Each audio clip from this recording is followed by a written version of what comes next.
যেই বি-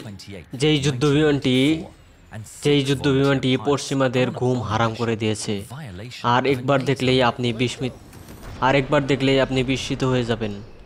এটি রাশিয়ার প্রথম 5 জেনারেশনের স্টিলথ ফাইটার জেট।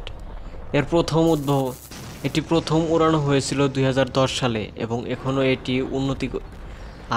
এটি আপডেট করা হচ্ছে। SU-57 এর গতি ম্যাক 2 পর্যন্ত, অর্থাৎ ঘন্টায় 2120 কিলোমিটার/আওয়ার। এতে আছে সুপার ক্রুজ ক্ষমতা, অর্থাৎ আফটার বার্নার ছাড়াও এটি উড়তে পারে। রাডার থেকে লুকানোর জন্য বানানো হয়েছে স্টিলথ ডিজাইন। এটি এটি এটি অ্যাডভান্স সেন্সর ও ইলেকট্রনিক যুদ্ধ ব্যবস্থা শত্রুদেরকে প্রতিহত করে। SU-57 একসাথে এয়ার টু এয়ার এবং এয়ার টু গ্রাউন্ড মিশন করতে সক্ষম। এতে নতুন প্রজন্মের মিসাইল ও বোমা বহন করার ক্ষমতা রয়েছে।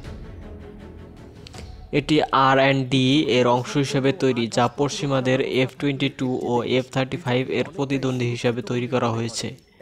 রাশিয়ার মতে SU-57 ভবিষ্যতের যুদ্ধের ধারা পাল্টাতে পারে। ইউক্রেন যুদ্ধেও এই বিমান কৌশলগত পর্যবেক্ষণ ও শক্তি প্রদর্শনের জন্য ব্যবহার করা হচ্ছে।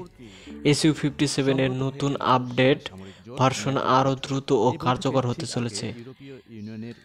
এটি রাশিয়ার মিলিটারি প্রাইড ও প্রযুক্তির শীর্ষ। SU-57 অদৃশ্য, ভয়ঙ্কর আর ভবিষ্যতের যুদ্ধবিমান।